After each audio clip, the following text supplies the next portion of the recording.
할렐루야. 우리 옆에 있는 분들과 인사할까요? 하나님이 함께 하십니다. 하나님이 함께 하십니다. 하나님이 함께 하십니다. 하나님이 함께 하십니다. 하나님이 함께 하시면 다 끝난 거죠. 그렇죠? 하나님이 늘 함께 하심을 잊지 않는 그런 지혜로운 성도들이 되시기 바랍니다. 오늘부터 느헤미야를 강의를 하려고 합니다. 실전에서 강한 사람이라는 제목으로 하나님 말씀 증거하겠습니다. 지금까지 제가 느헤미야서를 한 총 3번 정도 강의를 한 것 같아요. 처음부터 끝까지 총 3번 정도 이렇게 강의를 해서 이제 본문을 보면 눈 감아도 이 본문이 다 보이는데 또 하나님께서 이 느헤미야서를 강의하라고 주셨어요. 그래서 이 느헤미야서를 읽으면서 좀 더 자세히 읽기를 했어요. 하나님, 제가 이거 다 울고 먹었는데요. 3번 정도 울고 먹으니까 이제 뭐 더 이상 뭐 진국이 나올 게 없는데 왜 또 이걸 해야 되죠? 하면서 하나님께 이렇게 기도하면서 제가 물었더니 좀 자세히 봐라. 그래서 제가 자세히 읽기를 계속 하면서 제가 지금까지 3번 정도 할 때는 이 성벽 재건을 통한 신앙의 그 재건 그런 관점으로다가 이 설교를 했습니다. 그러니까 무너진 성벽이 결국은 이스라엘 백성들의 무너진 신앙을 시각화한 거잖아요. 그렇죠? 그래서 그런 관점으로다가 설교를 했는데 제가 이것을 계속 읽으면서 하나님이 또 다른 관점으로 이 말씀을 보게 하셨어요. 어떤 관점이냐면 또 다른 측면, 즉 다시 말하면 실전에 대한 이야기를 보게 하셨어요. 실전. 그래서 실전에서 우리의 믿음이 어떻게 사용되어지고 우리의 기도가 어떻게 사용되어지는가, 그런 측면에서 이 전체를 한번 살펴보려고 합니다. 제가 목회를 10년 정도 이제 하고 있는데요. 10년 정도 하면서 깨달은 것이 있는데, 우리가 그동안 수많은 설교를 듣고 또 나름대로 훈련을 받았지만 사실 거기에 비해서 우리의 믿음과 신앙은 너무 허약하다는 것입니다. 빈약하다는 거예요. 그렇죠? 하나님의 말씀이 인풋이 되면 아웃풋이 돼야 되잖아요. 그렇죠? 하나님의 말씀을 받으면 그것이 우리의 삶에 또 우리의 영혼의 영양가가 되어서 우리의 삶 속에서 믿음이 강해지고 더 견고해져야 되는데 10년 동안 제가 수많은 말씀들을 이렇게 증거했지만 사실은 거기에 못 미친다라는 어떤 생각을 제가 요즘 하게 됩니다. 요한일서 5장 4절에 보면 무릇 하나님께로부터 난 자마다 세상을 이기느니라. 세상을 이기는 승리는 이것이니 우리의 믿음이니라. 우리의 믿음이 세상을 이긴다고 했습니다. 실제로 우리의 삶을 보면 믿음이 세상을 이길 때보다는 세상이 우리를 이길 때가 더 많지 않습니까? 믿음이 세상을 이기기보다는 문제가 우리를 꽉꽉 눌러버릴 때가 더 많다는 거죠. 그러면서 성도들이 더 이상 신앙에 기대를 걸지 않고 성도들의 삶이 무기력해지는 것을 저는 많이 발견하게 되었습니다. 저는 목회의 최전방이라고 할 수 있는 개척교회 목회를 지금 하고 있습니다. 제가 내린 결론이 뭐냐면 왜 그럴까 도대체 그러면? 왜 그럴까? 물론 다양한 문제가 있을 수 있어요. 그러나 제가 내린 결론은 뭐냐면 실전 교육의 부재라는 것입니다. 실전 교육의 부재. 우리가 하나님의 말씀을 듣고 그것을 끝내버리는 거예요. 이것을 우리의 삶으로 가져가서 실전에서 이 말씀을 통하여 우리가 살아들여야 되는데 그렇지 못하다는 거예요. 말씀을 듣는 수준에서 끝내버린다.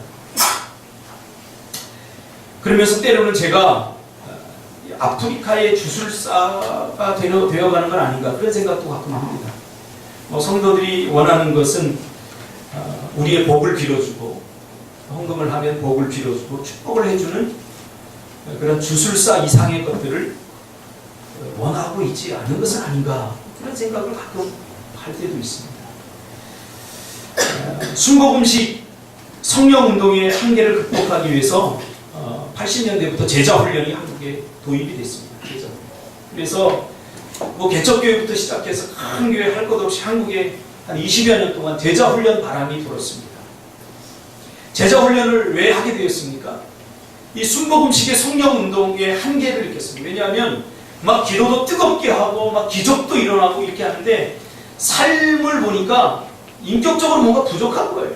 죄도 많이 짓고 삶으로 사람들이 변화되는 것이 그렇게 나타나지 않아요. 열매가 별로 없다는 거죠. 그래서 고민하던 목회자들이 특별히 우리 오카노 목사님을 중심으로 해서 고민하다 나온 것이 그래 제자 삼기를 해야 된다. 성경을 통해 초대교회 같은 제자들의 삶을 연구하면서 제자 훈련이 도입되기 시작했습니다. 그래서 한 20년 이상 30년 정도 이 제자 훈련이 한국 교회를 다 점령해 버렸습니다. 이 오카노 목사님이 돌아가시면서 내린 이 제자 훈련은 실패다라고 그렇게 이야기를 했습니다.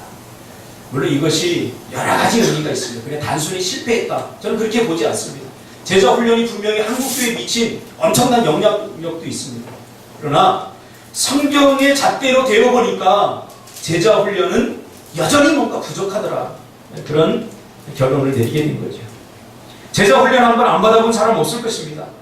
그래서 여기저기 다 다니면서 사람들이 나 제자 훈련 받았어. 무슨 코스 받았어. 그러면 그것을 자랑스럽게 생각하면서 떠벌리고 다녔어요. 마치 제자 훈련을 하는 것이 자격증을 따는 것처럼, 그래서 큰 자격증을 따는 것처럼 그렇게 생각되어진 때가 있었습니다. 그래서 작은 교회들도 어쩔 수 없이 제자 훈련을 할 수밖에 없었던 그러한 시절이 있었던 거죠. 저는 목사라고 하는 것은 주술사가 아니라 복을 빌어주는 사람이 아니라 훈련시키는 사람이다 라고 생각을 합니다. 하나님의 말씀으로 제자 삼는다는 것은 말씀으로 성도들이 세상을 넉넉히 이길 수 있도록 그렇게 훈련을 시켜주는 사람이 목사다. 그것이 목회다 라고 성경을 읽으면서 결론을 내렸습니다. 제자 훈련을 하는데 A코스, B코스, C코스까지 다 하는데 초급반, 중급반, 고급반까지 다 끝냈는데 사람들이 변화되지 않고 있습니다. 사람들이 자랑하는 것은 예수님 닮은 자신의 모습, 변화된 자신의 모습을 자랑하는 것이 아니라 나 고급 코스 거쳤어. 이런 것들을 자랑하는 거죠. 하나님의 백성들이 가진 믿음은 기본적으로 세상에 강력한 도전을 받습니다. 초대교회를 보면 세상의 도전이 강할수록 오히려 믿음은 더 강력해지고 믿음은 더 온전해진 것을 우리가 볼 수 있지 않습니까? 사도행전을 보면 나타나 있습니다. 사도행전의 그 초대교회 성도들을 보면 정말로 그들의 삶의 현장은 정말로 녹록지 않았습니다. 정말로 강력한 세상으로부터의 도전을 받았습니다. 그런데 초대교회 성도들은 한결같이 그 고난과 그 어려움과 세상으로부터 강력한 도전을 받으면서도 오히려 믿음이 약해지지 않고 더 강력해지고 오히려 더 믿음이 온전해졌다는 것을 우리가 깨닫게 됩니다. 히브리서 11장 33절 이하에 보니까 이렇게 믿음으로 세상을 이겼던 사람들에 대해서 이야기를 하고 있습니다. 히브리서 기자가. 그들은 믿음으로 나라들을 이기기도 하며, 그렇죠? 엘리야 같은 사람, 이 한 사람이 한 나라를 이겼어요. 엘리야 한 사람이 딱 버티고 있으니까 아람이, 그 강력한 아람 군대가 이스라엘을 공격하는데 번번이 실패합니다. 그러니까 아람 왕이 야 도대체 왜 어떻게 해서 저들이 우리보다 군사력도 부족하고 성도 변변치 않고 그런데 왜 번번이 우리가 이렇게 지느냐? 저들이 혹시 우리가 회하는 것을 다 듣고 있지 않느냐? 그렇게 해서 첩자를 보냅니다. 첩자가 갔다 와서 뭐라고 합니다. 거기에 엘리야라고 하는 사람이 있는데 우리가 작전 계획을 은밀한 곳에서 다 세우면 그가 기도하면 하나님께서 그 작전 계획을 다 알려주셔서 우리가 가는 길목마다 이스라엘 백성들이 다 지키고 있어서 우리가 도저히 이길 수 없습니다. 누구 때문에요? 기도의 사람, 믿음의 사람, 엘리야 한 사람 때문에 아람이 진다는 거예요. 저는 오늘날도 이런 역사가 일어날 줄 믿습니다. 북한이 지금 뭐 ICBM 개발해서 핵폭탄을 미국으로 떨어뜨려 보낸다. 아무리 그래도 기도를 이길 수는 없습니다. 준석 집사도 기도했듯이 전쟁이 일어나지 않을 것이다. 마음 놓아서도 안 되고요. 또 전쟁이 일어날 것이다. 이렇게 조급해서도 안 돼요. 이때 우리가 해야 될 게 뭡니까? 기도하는 일입니다. 할렐루야. 기도하는 일 아닙니까? 이게 얼마나 6.25 일어나리라고 누가 상상도 못했어요. 근데 일어났어요. 그러니까 지금 보면 세계 사람들이 대한민국 사람들 보고 굉장히 차분하다고 그래요. 이게 차분한 게 아니라 대한민국 사람들이 무지한 거예요. 무지한 거예요. 지금 얼마나 긴박한 가운데 지금 있는지 세계 정세를 너무 모르니까. 왜? 먹고 사는 일이 그냥 내가 오늘 먹고 살면 월급 나면 그걸로 끝이라고 생각하기 때문에 뭐 나라를 생각할 여유가 있습니까? 그런 게 없어요. 일촉즉발이에요 지금. 미친 척하고 김정은이가 한 번 싹 뿌리면 이게 다 끝나버리는 거예요. 전쟁이 일어나. 그러니까 우리가 이런 것들 때문에 너무 조급해할 필요도 없지만 또 너무 무지해서 기도하는 일을 잊어서는 안 돼요. 이러한 절박함을 가지고 엘리야처럼 기도해야죠. 할렐루야. 그러니까 한 사람의 기도가 한 나라를 이기기도 한다는 거예요. 여러분 믿습니까? 그리고 의인을 행하기도 하며 공의를 하수같이. 그럼 뭐예요? 아모스도 오르지 않습니까? 아모스. 약속을 받기도 하며 아브라함. 지금 이 히브리서 기자는 이 이야기를 하면서 전부 다 어떤 사람들을 떠올리면서 얘기하는 거예요. 사자의 입을 막기도 하며 누구예요? 다니엘 아닙니까? 다니엘. 불의 세력을 멸하기도 하며 누구예요? 엘리사 아닙니까? 칼날을 피하기도 하며 엘리야. 연약한 가운데 강하기도 하며 사도가. 전쟁에서 용감하게 되어 이방 사람들의 진을 물리치기도 하며 다니엘 아닙니까? 여자들은 자기의 죽은 자들을 부활로 받아들이기도 합니다. 그렇죠? 사람이 죽으면 아이고 어떡하나 하면서 울지 않았다는 거예요. 죽으면 기뻐했다는 거예요. 다시 부활할 거야. 다시 부활의 소망을 가졌다는 거예요. 초대교회의 성도들, 여자 성도들이 그랬다는 거예요. 어떤 일은 더 좋은 부활을 얻고자 하여 심한 고문을 받되 구차히 풀려나기를 원하지 아니하였습니다. 초대교회 성도들의 삶의 현장은 어땠습니까? 오늘날처럼 우리처럼 이렇게 쉽게 교회도 나오지 못해요. 카타콤이라고 하는 지하 동굴에 갇혀서 숨어서 그렇게 신앙생활을 했어요. 나가다 돌아다니다가 잡혀서 당신 예수 믿어? 예수 따르는 사람이야? 라고 물으면 예스 하면 바로 잡아다가 원형 경기장에 놓고 찢어 죽이거나 비참하게 죽여요. 왜? 너희들 예수 믿으면 이렇게 돼 하는 것을 사람들에게 시청각적으로 보여줌으로써 예수 믿지 못하는 거예요. 북한에서 공개 처형하는 거나 마찬가지. 그렇게 했던 거죠.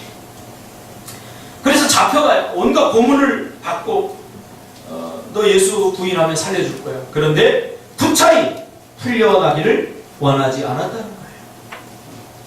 또 어떤 이들은 조롱과 채찍질 뿐 아니라 결박과 옥에 갇히는 시련도 받았습니다. 여러분 이런 이 성경을 읽으면 막 마음에 감동이 오고 막 이게 뭐 기쁨이 와야 되는데 뭐 그들은 그들의 일이고 나는 나고 이러면 우리의 영이 심각하게 변합니다. 돌로 치는 것과 톱으로 켜는 것과 시험과 칼로 죽임을 당하고 양과 염소의 가죽을 입고 유리하며 궁핍과 환난과 학대를 받았으니. 초대교회 성도들입니다. 그런데 38절에 아주 귀한 말씀을 합니다. 이런 사람을 세상이 감당하지 못합니다. 할렐루야. 그러니까 세상이 감당하지 못하는 거예요. 우리는 너무나 많은 것들에 대한 두려움을 갖고 있어요. 그러니까 뭐 요만큼만 하면 두려워하고 요만큼만 하면 두려워하고 돈 때문에 두려워하고 죽을까봐 두려워하고 요것 때문에 두려워하고 저것 때문에 두려워하고 이게 다 사단에게 우리의 자유를 빼앗기는 거예요. 이런 자들에게는 자유함이 없어요. 눌려 사는 거죠.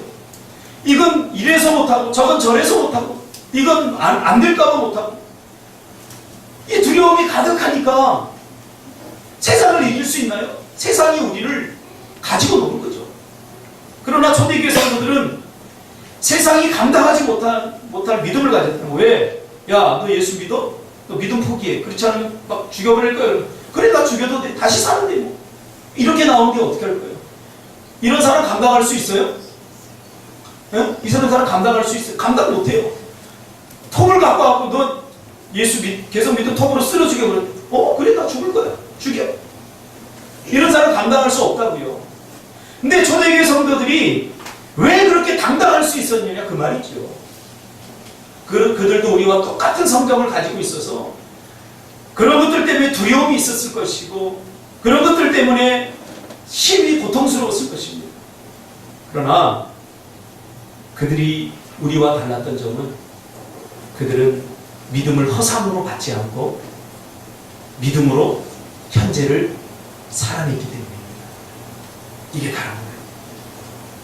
히브리서는 믿음으로 실전에서 싸워 승리하고 이긴 사람들을, 그리고 이겨나갔던 사람들을 나열하고 있는 것입니다. 실제로 존재하지 않은 사람들이 아니라 주변에서 실제로 싸워서 자기의 생명을 조금 더 아까워하지 않고 믿음으로 살아냈던 사람들을 히브리서에서 말하고 있는 거죠. 초대교회 성도들은 한결같이 실전에 강한 성도들이었습니다. 하나님의 말씀 따로 삶 따로, 믿음 따로 삶 따로가 아니라 하나님의 말씀을 들으면 그 말씀을 삶으로 가져와서 살아냈던, 실전에서 부딪혀봤던 그런 사람들이죠. 부딪혀보니까 결과가 있잖아요. 아, 우리가 생각하는 것처럼 하나님의 말씀은 그렇게 약하지 않구나. 하나님의 약속은 우리가 생각하는 것처럼 그렇게 지켜지지 않는 것이 아니구나. 하나님의 말씀은 강력한 신이구나. 그것을 말씀대로 살아본 사람만이 경험하는 거예요. 그래서 초대교회 성도들은 믿음의 삶은 우리가 생각하는 것처럼 시시하지도 무기력하지도 않다는 것을 깨닫게 되는 거죠. 로마서 8장 37절에 보니까 그러나 이 모든 일에 우리를 사랑하시는 이로 말미암아 우리가 넉넉히 이기느니라. 할렐루야. 그냥 이기는 정도가 아니라 넉넉히 이기다. 점집을 찾는 사람들의 40%가 그리스도인이라고 합니다. 도대체 이것을 어떻게 받아들여야 될지 모르겠어요. 어제도 어떤 좀 연세 드신 목사님을 이렇게 만나서 제가 이렇게 이야기를 하면서 그분이 신학을 늦게 해서 60이 넘으셨는데 목회를 했는데 지금 개척교회 목회 한 7년 정도 이렇게 하시고 계셔요. 그러니까 늦게 신학을 했으니까 얼마나 절박하겠습니까? 이제 목회를 할 수 있는 시간들도 그렇게 많지 않고, 그러니까 그렇게 또 늦게 신학한 사람들도 절박하잖아요. 보니까 좀 이 생김새도 보고 이렇게 딱 보니까 좀 괜찮게 살았던 것 같아요. 신학하기 좀 부유하게 보고. 그런데 그럼에도 불구하고 이 나이가 들어서 신학을 한다는 것은 뭔가가 있지 않겠습니까? 그래서 하나님의 말씀대로 자기가 목회를 하고 이렇게 하려고 말씀대로 전하니까 성도들이 또 교회를 떠나가더라고요. 제가 보니까 아주 진실하신 성령의 임재 이런 운동을 하신 분, 말씀대로 해야 한다고 가리키고 말씀대로 해야 한다고 설교하니까 성도들이 좋아하지 않다는 거예요. 인상을 쓰더라고요. 당황했다고. 이게 도대체 어떻게 되는 거지? 중요한 시점이죠. 이때 목사가 타협을 할 것인가? 그래도 말씀대로 해야 되나? 아니면 조금 타협을 해야 되나? 이런 생각이 들더라고요. 똑같습니다. 똑같아요. 우리 성도들도 똑같아요. 믿음으로 살아내려고 할 때 세상의 문제들이 우리에게 다가올 때 이런 타협을 하자고 사탄이 이렇게 다가옵니다. 적당히, 뭐 너만 그렇게 잘난 척하지 말고 적당히 좀 타협을 해. 이렇게 타협을 해오는 거예요. 그러나 초대교회 성도들은 그렇게 하지 않았다는 거죠. 그렇게 하지 않았다. 타협하지 않고 오히려 죽기를 각오했다는 거죠. 우리나라 영어 교육이 제가 꼽아보니까 약 16년 동안이나 영어 교육을 하더라고요. 여기 이미정 선생님 영어 선생님 계시지만 이미정 교수님 영어 잘하시더라고요. 부인하지 마세요. 우리 중에 제일 잘하잖아요. 그냥 잘하니까. 16년 동안 영어 교육을 받아도 결국 외국 나가면 영어 한마디 제대로 못해서 벌벌 떨어요. 우리가 자랑하는 거니까 토익 몇 점이고 토플 몇 점, 그게 무슨 상관입니까? 영어는 소통하기 위해서 해야 되는 것 아닙니까? 아무 소용없어요. 왜 그러냐? 제가 동남아 쪽을 이렇게 다녀보니까 오히려 동남아 애들이 영어 잘해요. 뭐 이렇게 여러분 학교 가봤잖아요. 학교 책상도 별로고 뭐 교재도 내가 보니까 다 떨어진 것 같고 하고. 그런데 그 미얀마 가면 영어과 나온 애가 있는데 좀 시꺼하고 사회 같은 말 잘하는 애. 이 녀석이 자꾸 나 따라다니면서 영어로 해요. 영어로. 목사님 정도면 영어 좀 하겠지. 그리고 와서 막 영어로 하는데 이게 나는 이 딸이니까 알아듣겠는데 이거 어떻게 얘기할지 잘 모르겠고 그래서 슬슬 도망다녔어요. 그래서 내가 영어를 어떻게 배우라고 했더니 실제적으로 배우더라고요. 우리같이 16년 배워도 영어 말 한마디 못하는 이러한 허세 교육이 아니고요. 16년 동안 영어 교육을 받아도 외국 나가서 제대로 소통 하나 못하고 이거 수치스러운 일 아닙니까? 그런데도 또 이것을 계속 반복하고 있다는 거죠. 이게 뭔가 바뀌어야 된다고 저는 생각해요. 실전 교육입니다. 실전 교육. 영어 왜 배워요? 변별력을 해서 머리 좋은 사람 만들려고 이거 영어 교육하나요? 아니잖아요. 써먹으려고. 우리 한국이 전체적으로 영어만 잘 되면 세계적으로 나는 싱가포르 못지않게 아주 강한 그런 시스템을 구축할 수 있다고 봐요. 정말 수치스러운 일이죠. 뭔가 문제의식을 가지고 바꾸고 고쳐야 하는 것 아닙니까? 엄청난 돈과 시간을 들이고도 교육이 제대로 되지 않는다면 바꿔야 합니다. 무엇이 문제인지 알아야 됩니다. 뭐가 문제예요? 실전 교육의 문제입니다. 나가서 영어를 사용하게 해야 됩니다. 써먹게 해야 됩니다. 서로 교실에서도 영어를 써먹어야 됩니다. 그래야 뭔가 떠오르고 뭔가 절박해지고 뭔가 기억이 되죠. 이론 교육보다 그 이론을 바탕으로 한 실제적인 현장 교육이 더 필요합니다. 신앙생활도 마찬가지예요. 신앙생활. 저는 셀 나눔 예배를 하는 이유가 있습니다. 저는 성도들이 일주일 동안 삶 속에서 어떻게 사는지 훈련을 하는 코치를 하는 코칭을 하는 사람으로서 좀 보고 싶고 듣고 싶고 뭐 제가 고안해낸 것이 아니라 초대교회 성도들이 그렇게 했어요. 초대교회 성도들은 살고 일주일 동안 살고 모여서 그것을 나누었어요. 말씀으로 내가 이렇게 순종했더니 하나님께서 이렇게 하셨더라. 정말 참을 수 없는 가운데 참았더니 하나님께서 이렇게 하셨더라. 이 나누는 것보다 중요한 게 없어요. 나누는 것. 그러면서 힘을 얻게 되는 거죠. 나도 지금 저 사람과 똑같은 상황인데 나도 조금만 참으면 되는구나. 나도 기도하면 되는구나. 하나님 이렇게 역사하시는구나. 그 나눔을 통해서 우리가 하나님의 은혜를 서로 소통하고 서로 공유하지 않습니까? 이게 나눔이에요. 초대교회 집회의 대부분은 이 나눔이었어요. 하나님의 말씀을 가지고 삶의 현장으로 가서 그 말씀대로 살아보고 부딪혀보고 그리고 가지고 온 열매들을 서로 나누면서 서로 기도하고 서로 했다는 거죠. 저도 이와 같은 마음으로 셀 예배를 나눔 예배를 드립니다. 그런데 아직도 뜬구름 잡는 것 같은 이야기를 하는 사람들이 있어요. 내가 일주일 동안 어떻게 살았는지 제가 별로 듣고 싶지도 않고 별로 거기에 관심이 없었죠. 뭐에 관심이 있느냐? 어떻게 믿음으로 현실의 삶을 살아내고 있는가? 회사에서 어떻게 기도하고 있는가?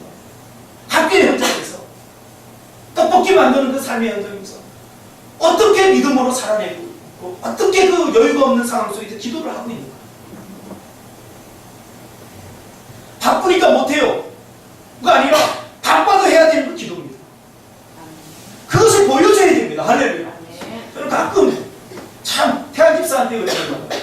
그 바쁘고 떡볶이 하면서 막 힘들고 그런데도 보람이하고 교대를 와서 여기 와서 보면 기도하고 있어요. 기도하고 있어요. 보면서 못하는 것이 아니라 시간이 없다고 핑계대는 거지 못하는 것이 아니라 안 하는 거야. 얼마든지 할 수 있어요. 어떻게 믿음으로 이 힘들고 어려운 삶 가운데서 어떻게 기도하고 또 어떻게 예배를 하고 있는가?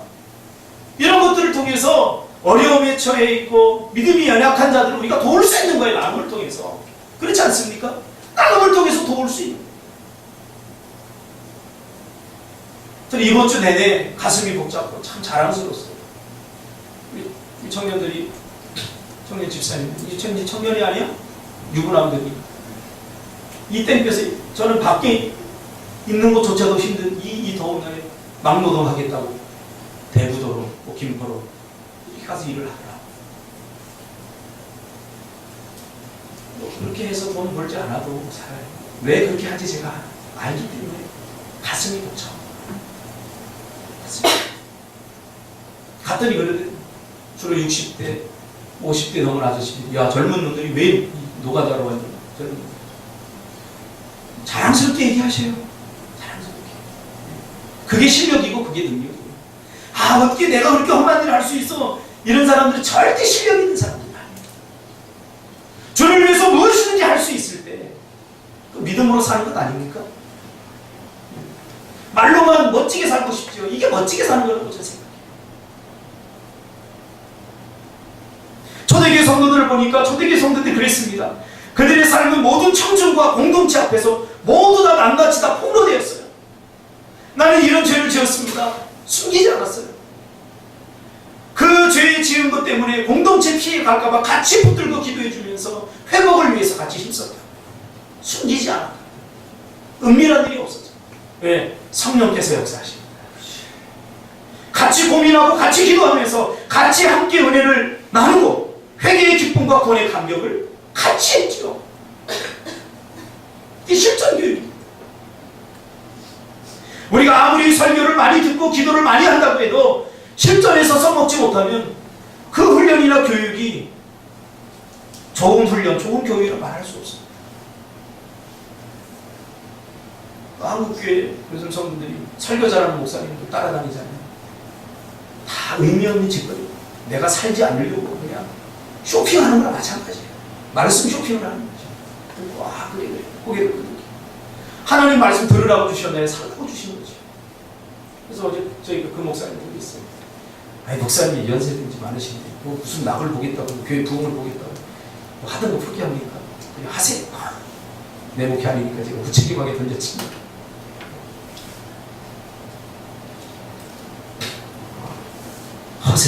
허세를 버려야 됩니다.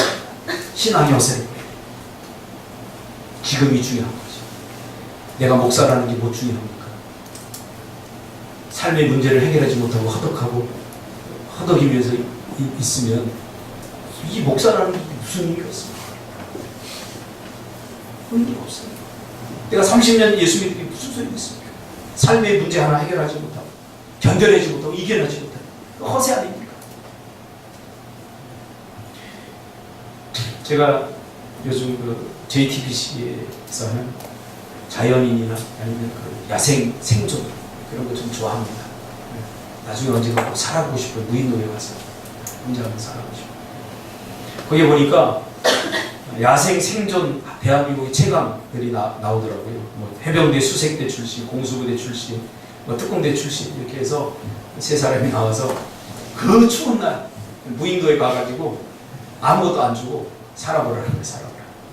이게 막 인터뷰할 때는 막 큰 소리 쳐요. 해병대 수색대 막 자기는 생존 훈련에서 아주 뭐 최고점을 받았다.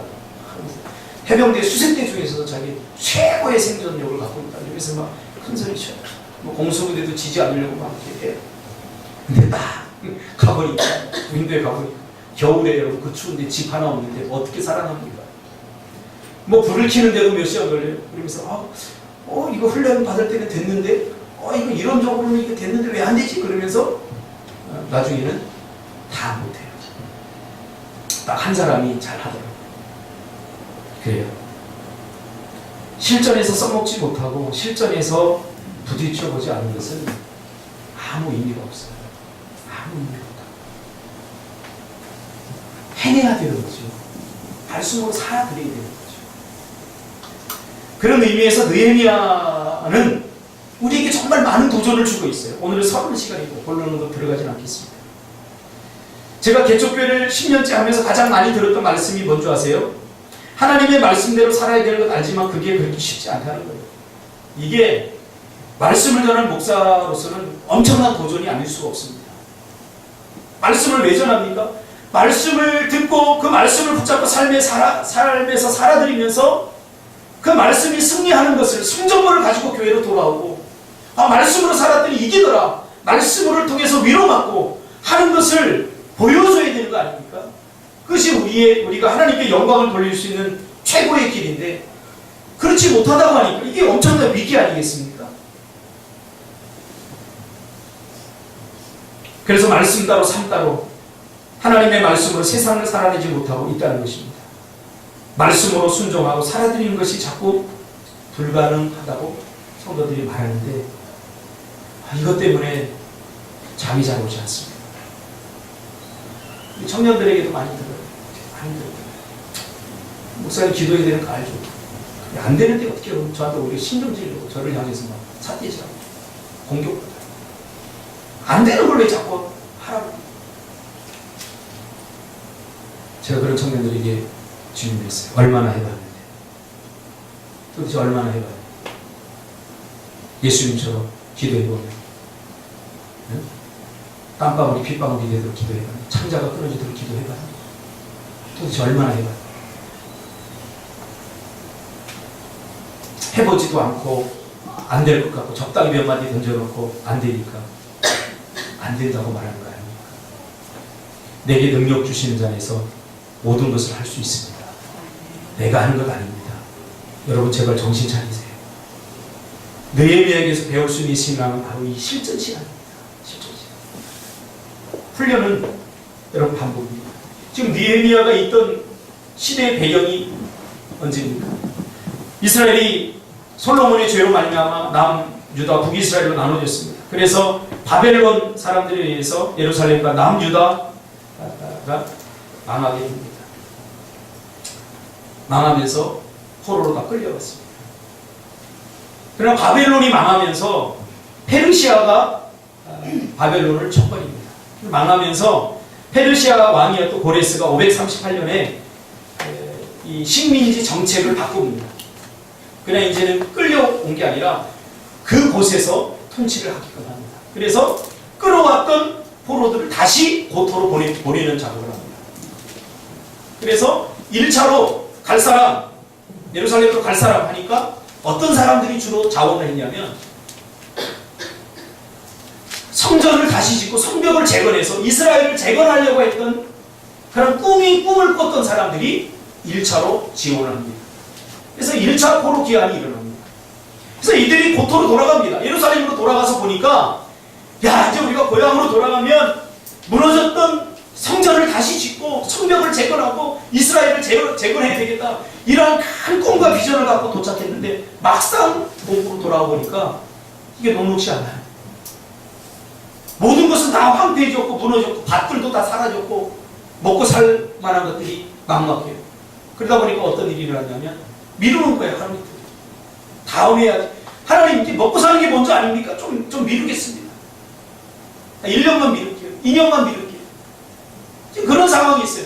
그러니까 성문은 회파된 채로 성벽은 무너진 채로 성전은 파괴된 채로 그대로 있는 거예요. 그러니까 우선순위를 몰랐던 거죠. 우선순위를. 신앙부터 세워야 되는데 성전 재건을 통해서 신앙부터 회복이 돼야 되는데 이거 몰랐던 거죠. 먹고 사는 것이 먼저라고 생각한 거죠. 그런데 느헤미야가 이 페르시아 바벨론부터 시작해서 페르시아 정권이 바뀔 때마다 능력을 인정받아갖고 술관원장이 된 거예요. 경호실장 정도가 된 거죠. 근데 늘 자기가 믿는 하나님 그리고 자기의 백성들 자기의 땅에 관심이 있었어요. 그래서 이제 1차 포로 귀환이 되는데 그들이 도대체 어떻게 살고 있나 궁금하니까 자기의 형제 하나리를 보내서 도대체 이스라엘 땅이 궁금하니까 오늘날처럼 뭐 SNS를 통해 찍어서 올릴 수도 있는 것도 아니고 가서 좀 보고 와라 그랬어요. 그러니까 느헤미야의 이 형제였던 하나리가 가서 보고 와서 보고를 하는 장면이 오늘 우리가 읽은 1절에서 5절입니다. 내가 가서 봤더니 성벽은 다 그대로 무너졌고 성전은 다 파괴됐고 사람들은 말할 수 없는 고통 가운데 빠졌더라 이렇게 이야기해요. 정작 그들이 큰 소리를 치고 갔지만 재건할 것처럼 하고 갔지만 그들의 믿음은 바로 그 수준이었던 거죠.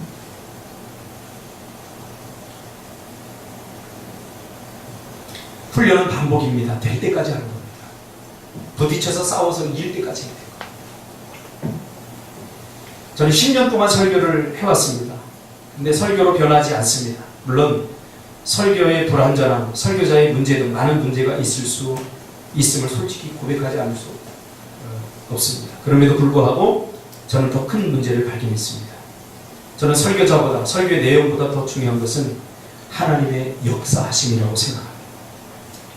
아무리 설교자가 약하고 설교의 내용이 허술해도 역사하시는 분은 하나님이십니다. 성경을 보니까 그래요. 지금까지 역사를 보니까 그래요. 그런데 여기 하나의 문제가 있습니다. 뭐냐면 성령은 인격적인 신이라 강압적으로 하지 않아요. 청중들이 강팍하면, 마음이 강팍하면 성령은 역사하지 않습니다. 듣는 사람들이 성령께서 강하게 역사하셔도 이 마음의 문을 열지 않으면 성령께서는 절대로 억지로 곳을 열어서 넣지 않는다는 거예요. 인격적인 신이기 때문에. 그렇지 않습니까? 죄를 더 사랑하고 세상을 더 사랑하는 마음에 성령은 절대로 역사하지 않는다는 거예요. 아예 듣기를 포기하려고 하고 들으려고 하지 않으면 들리지 않게 되는 거죠. 들려주지 않는다는 거예요. 성령께서. 귀를 막는 것이죠. 하나님의 말씀을 들으면서 순종하려고 하지 않으면서 들으면 역사가 일어나지 않습니다. 마치 신앙을 자기 자신이 조작할 수 있다고 그렇게 믿는 거죠. 듣고 싶은 말만 듣고 은혜 받았어. 이건 착각이에요. 느헤미야는 실전에 강한 사람이었습니다. 그는 말로만 떠드는 허풍쟁이가 아니었습니다. 그럼에도 불구하고 느헤미야가 가잖아요. 그렇죠? 그는 말씀대로 믿고 말씀대로 순종하는 사람이었습니다. 그가 꿈꾸는 것은 신앙의 회복이고 이스라엘의 회복이었습니다. 그러기 위해서 가장 중요한 것이 바로 그들이 직면한 현실을 이기는 믿음의 회복, 즉 실전 신앙이었습니다. 조그만 두려움이 오면 이거 어떻게 벌벌 떨고 이게 아니라 믿음을 위협하는 현실적 문제, 자신의 믿음보다 현실의 문제가 더 커 보이는 문제, 자신의 문제, 해결만을 위한 기도나 하나님의 도움으로 자신의 꿈과 비전을 이루려는 야망을 우리 버려야 됩니다. 하나님의 꿈과 하나님의 계획에 온전히 목숨 걸고 헌신해. 느헤미야처럼 말이죠. 이런 자들에게 실전의 믿음이 생기는 것입니다. 실전. 허상의 믿음이 아니라 실전의 믿음. 하나님의 말씀대로 살아야 되는 건 알지만 그것이 잘 안 되는 것은 실전 신앙의 부재 때문입니다. 조투소가 어제 찾아왔어요. 목사님, 지금 이 어깨가 아파서 힘든 일을 못합니다. 알아듣지? 자기 이야기 개떡같이 잘하길래 못합니다. 그래요. 그럼 어떡하냐? 가야지 뭐. 미얀마로 가야지. 미얀마로 가고 싶지도 않습니다. So what? 어떻게 알아? 미얀마로 가고 싶지 않고 한국에 머물고 싶고 또 일을 해야 되는데 아파서 못하고 굉장히 여러분 진퇴양 남았죠. 근데 그 진퇴양은 자신이 맞는 거예요. 결단이 미얀마 친구들도 그러는데 다 아파. 나도 아프고 아픈데 다 참고 하는 거야. 근데 조두수 형제는 참을 만큼 이게 아닌 것 같아요. 더 힘들고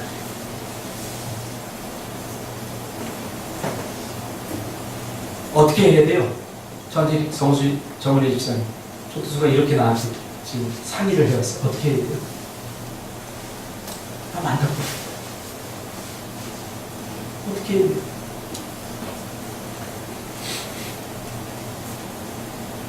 답은 다 나와 있지 않습니까? 기도해야 됩니다. 자신의 욕심을 내려놓고 하나님께서 나를 대한민국을 보낸 뜻이 무엇인가 놓고 기도하면 그 돈 벌고 안 벌고 그 문제가 아니라 조투수를 통해서 하나님께서 하실 일들을 보게 될 것입니다. 이게 정답 아닙니까? 정답이에요. 자꾸 이거 뭐 간이 많이 하고 싶지 않니? 이거에 매달려버리면 시선을 빼앗겨버리는 거예요. 정말 해야 되는 거예요. 하나님께서 조투소를 대한민국으로 보내주신 뜻이 있어요. 할렐루야. 의미가 있다고요. 그 또 기도해서 그걸 찾아내야죠. 고린도전서 4장 20절 하나님의 나라는 말에 있지 아니하고 오직 능력에 있습니다. 할렐루야. 기도에 대한 것 알면서 하지 못하는 것은 아직 실전에 우리가 준비가 안 된 겁니다. 고린도전서 4장 20절 말 잘하는 사람이 아니라 묵묵히 순종하는 사람이 되야 된다는 거예요. 그리고 실력은 현장에서 보여줘야 되는 겁니다. 나 할 수 있어가 아니라 할 수 있는 것을 보여줘야 됩니다. 이게 실력입니다. 그래서 수료증보다 더 센 게 뭐냐면 자격증입니다. 자격증보다 더 센 게 뭔지 아십니까? 장인입니다. 장인으로 인정받는 프로페셔널. 그러니까 여러분들 교회 다니는 것 수료증, 자격증 그걸 넘어서 믿음의 장인들 되시기를 바랍니다. 믿음의 장인. 어떤 것이 숙련된 목수는 연장을 탓하지 않습니다. 이것은 이것 때문에 못 믿고 저것은 저것 때문에 못 믿고 아닙니다. 개떡 같은 날이 잘 안 드는 연장으로도 멋진 조각품을 만드는 것이 숙련된 장인입니다. 목수입니다. 하나님의 백성들도 마찬가지입니다. 이것은 이래서 못하고 저건 저래서 이건 저 사람 때문에 못하고 저건 저 사람 때문에 이 가장 약한 거라니까요. 여러분 우리가 느헤미야를 이미 여러 번 봐서 알잖아요. 느헤미야는 정말 못할 수밖에 없는 상황 속에서도 칼을 차고 심지어 자기 자식들 안 되니까 자기 자식들을 잡혀놓고 돈을 빌려서 써서 성벽 재건에 힘쓰다가 나중에 빚을 못 갚으니까 사람들이 자기 자식을 종으로 잡아가는 그런 일들이 일어납니다. 근데 느헤미야가 그것을 해결하잖아요. 훈련이 중요합니다. 우리 너무 훈련이 안 돼 있어요. 위기 가운데 그것을 어떻게 믿음으로 견뎌내고 어떻게 기도로 이겨내고 이런 훈련이 안 돼 있어요. 그러니까 조금 문제가 오고 조금 실패하고 하면 낙심하고 좌절하고 하나님이 어디 있느냐는 둥 하나님 왜 나를 하나님 절대로 버리지 않습니다. 할렐루야. 네. 왜 하나님이 여러분을 버립니까? 예수 그리스도를 보내셔서 이 땅에 예? 그 천하보다 귀한 한 생명 여러분을 구원하셨는데 왜 하나님이 자기 마음 안 든다고 버리시겠습니까? 절대 버리지 않죠. 절대 버리지 않죠. 엊그제 택시기사? 택시 운전사 봤어요. 택시 운전사. 이미 600만 원을 넘어서고 있죠. 왜 만드냐? 지금 초점이 누가 발표했느냐 그거 찾으려고 하는 거예요. 제가 오랫동안 그 광주 항쟁에 대해서 관심이 있어서 서적도 보고 또 제가 고등학교 2학년 때 지금 독일 그 기자가 찍었던 사진 저 미리 봤어요. 제가 저도 고등학생 때 운동권이었어가지고 저기 답동에 가면 동인천 답동에 가면 대학생들이 후계자를 키우느라고 고등학생들을 이렇게 사상교육 시켜주고 하면서 몰래 그거 갖다가 거기서 보여주는데 요 옆에 있는 한준호 목사가 저를 꼬셔갖고 제가 가서 같이 봤어요. 근데 결국은 그거예요. 누가 발표했는가. 근데 제가 제가 보면서 느낀 게 뭐냐면 누가 발표하라라고 시켰을 수도 있지만 이것은 훈련에 의해서 나온 발표다. 저는 그렇게 생각을 또 해봅니다. 왜냐하면 그 모든 상황을 보니까 이 공수부대들을 원래 공수부대 역할이 뭐예요? 전쟁이 일어나면 적지로 가서 후방을 교란하고 하는 작전을 해야 되는데 이 50대 공수부대들은 주로 데모 진압 작전 훈련 받았어요. 그러니까 이게 훈련 받으면 군인들은 명령이 죽고 살기 때문에 해야 되는 거예요. 그러다 보니까 누군가가 방어하려고 자연적으로 발표를 하지 않겠는가 그렇게 생각해요. 왜냐하면 또 목사님 한 분도 거기 현장에 있었는데 비슷한 이야기를 하더라고요. 어디서 뻥 소리가 나면서 시작돼요. 오발적일 수도 있다는 거예요. 그렇다고 해서 뭐 책임자들이 면치 못하는 거 아닙니다. 왜? 그렇게 훈련시켰잖아요. 그렇게 그런 상황에서 발표하도 어쨌든 발표하면 안 되게 해야 되는데 이 사람도 훈련받을 대로 한 거예요. 그러면서 갑자기 공수부대 그 월급을 3배, 10배 더 많이 주었대요. 10배 더 많이 준다고 이렇게 하면서 그렇게 했다는 거죠. 훈련받은 대로 공수부대들을 한 거죠. 누가 잘못한 겁니까? 그렇게 훈련시킨 사람이 잘못한 거죠. 그러니까 그 위에 사람들이 책임을 면할 수가 없어요. 내가 발포 명령 안 했다 하고 해서 이 문제가 책임이 없는 게 아니에요. 그렇게 훈련시킨 사람들이 책임을 져야 되는 거죠. 훈련이 이렇게 중요합니다. 그 목사님이 그 고백한 걸 보니까 정말로 위협을 느끼면 그렇게 상대를 제압하고 목숨까지도 빼앗을 수 있도록 훈련을 다 시킨 거예요. 그래놓고 상대방이 나를 공격해 오는데 그럼 훈련받은 대로 해야지 어떻게 합니까? 자기 목숨, 자기가 죽을지 말지 모르는 상황. 실전 훈련이 이렇게 중요합니다. 위기가 오고 믿음이 위협받을 때 정말 믿음을 발휘하고 믿음으로 살 수 있는 훈련. 이게 중요해요. 순종 훈련도 마찬가지예요.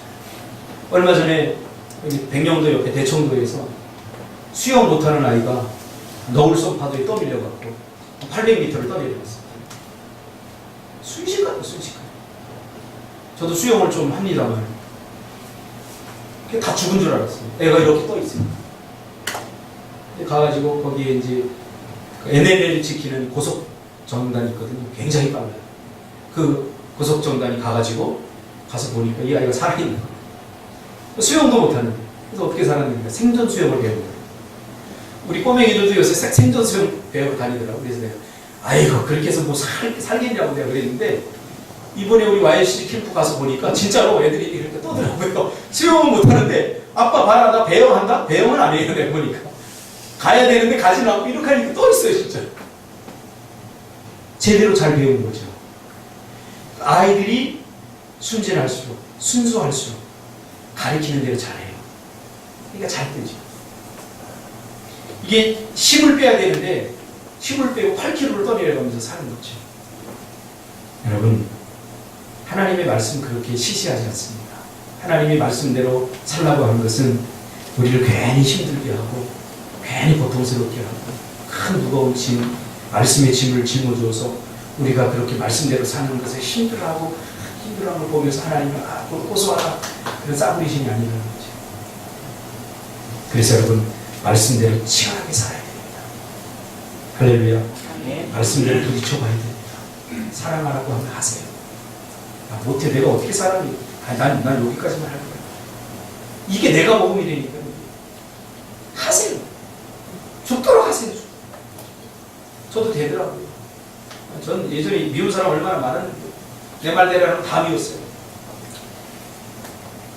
요새는 되더라고요. 사랑하려고 하니까 되더라고요. 안 해서 그런 거죠. 여러분 우리 교회 성도님들 치열하게 삶으로 가서 실전에서 승리하는 여러분들이 되시길 주님의 이름으로 축복합니다. 기도하겠습니다. 주님 고맙습니다.